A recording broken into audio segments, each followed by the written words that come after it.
Et la ligne droite, ce matin, c'est avec Pascal Pointu, vice-président du mouvement de la ruralité, président régional du mouvement ruralité dans le Puy-de-Dôme. Enfin bref, c'est Pascal qui est notre agriculteur favori et qui aujourd'hui va nous parler de 1000 choses qui l'intéressent. On a déjà parlé avec lui de tarot, de loup, de Mercosur. Aujourd'hui, Pascal Pointu, avec de quoi allez-vous nous parler ? Oui, bonjour. Ce matin, je vais vous parler d'un projet qui m'horripile et qui fait froid dans le dos.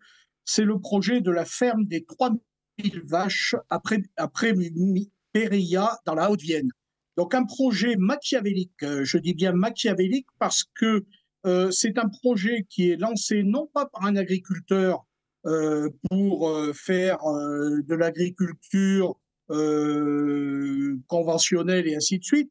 C'est un projet qui est lancé par un groupe coté en bourse, le groupe Carnivore, et dont sa filiale Terea, qui est basée à Toulon et qui fournit des boucheries low cost dans le sud-est, à côté des magasins low cost allemands Lidl.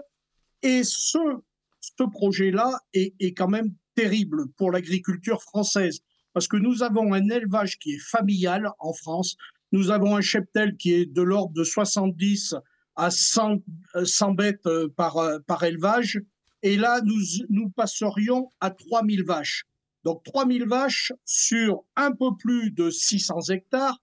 Et je vais vous expliquer pourquoi il est machiavélique. Parce que c'est un agriculteur qui part à la retraite, qui exploite à l'heure actuelle 59 hectares à son titre.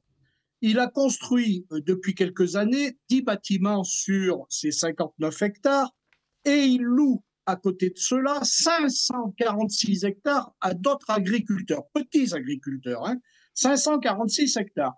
Donc la société Terea a senti le coup. Au lieu d'investir durablement dans la terre agricole, c'est-à-dire d'acheter des terrains, ils ont nommé cet agriculteur en association, en tant qu'associé à la société Terea, et il devient donc locataire de ses propres terres.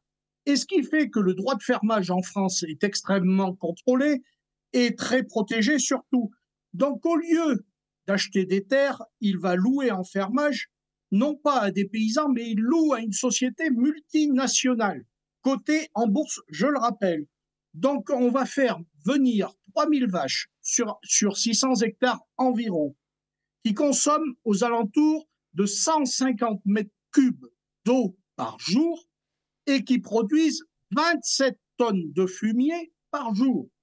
Donc, il va falloir que l'on m'explique comment on va faire dans un tout petit environnement qu'est la Haute-Vienne, comment on va faire pour protéger l'approvisionnement en eau, parce qu'il n'y a pas que cette ferme-usine, puisque c'est une ferme-usine, et qui emploiera à terme non pas 8 paysans, mais 8 ouvriers agricoles.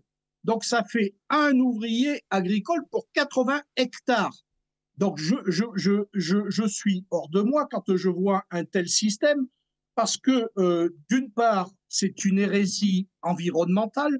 Les déchets et l'approvisionnement en eau, rien n'a été calculé, rien n'a été fait, malgré que on nous a dit lors de l'enquête publique en mars 2024 que sur les 600 hectares, il y allait avoir une partie des terres qui allait être réservée pour absorber le fumier quotidien, ce qui veut dire qu'il y aura forcément une accumulation de ce fumier sur une parcelle délimitée et que cette parcelle délimitée, à un moment, saturera et on touchera les nappes phréatiques et donc on polluera les sources qui seront souterraines. Donc, moi, je voudrais dire quand même à tous ces gens-là qu'il faut un peu arrêter. Ce n'est pas. On a bien vu qu'en doublant le nombre de terrains agricoles, ça n'a pas solutionné pour autant le problème du salaire de l'agriculteur. Donc, on va mécaniser à outrance, on va mettre dans un endroit extrêmement confiné des vaches, 3000 vaches. Je ne vous explique même pas s'il y a un cas de dermatose nodulaire contagieuse, la célèbre DNC qui, à l'heure actuelle, fait beaucoup parler d'elle et qui entraîne l'abattage systématique des troupeaux. Donc, il faudra qu'on me dise s'il y a un cas positif dans cette ferme-là, est-ce qu'on va abattre 3000 vaches? J'en suis pas sûr du tout, parce qu'il y aura quand même une forte pression de l'économique sur la santé vétérinaire, et je ne suis pas certain que l'on arrive à s'en sortir comme ça. Et ce n'est pas en important la nourriture, parce qu'il n'y aura pas assez de nourriture pour les aliments dans la Haute-Vienne, donc il va falloir faire des frettes de camions qui vont traverser des petits villages ruraux qui vont être au quotidien en train d'amener de l'aliment. Il va falloir faire venir de l'eau de l'extérieur parce qu'on n'aura pas assez d'eau. Et derrière tout ça, c'est sur ces 3000 vaches qui sont élevées, dont 75% ne verront même pas la prairie. Hein. Elles resteront à l'étable, elles ne verront même pas la prairie. Et 50% de ces vaches-là seront destinées au marché intérieur et 50% seront destinées à l'engraissement pour les pays du sud de l'Europe. Donc, à un moment, je me demande où allons-nous dans notre système de modèle paysan. Est-ce que nous voulons du productivisme ou est-ce que nous voulons garantir une sécurité alimentaire et une viande de qualité, ou alors est-ce que nous allons dans le mur, droit directement dans le mur, et que nous voyons nos paysans disparaître au profit des multinationales cotées en bourse?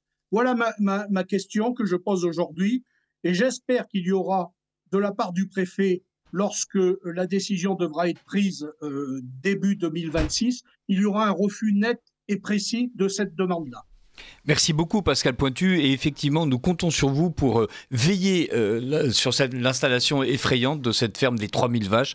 On se souvient déjà que pour les 1000 on était mobilisés, pour les 3000 j'espère que la mobilisation et la préfecture seront à la hauteur de nos espérances. Merci et à la semaine prochaine. Merci beaucoup.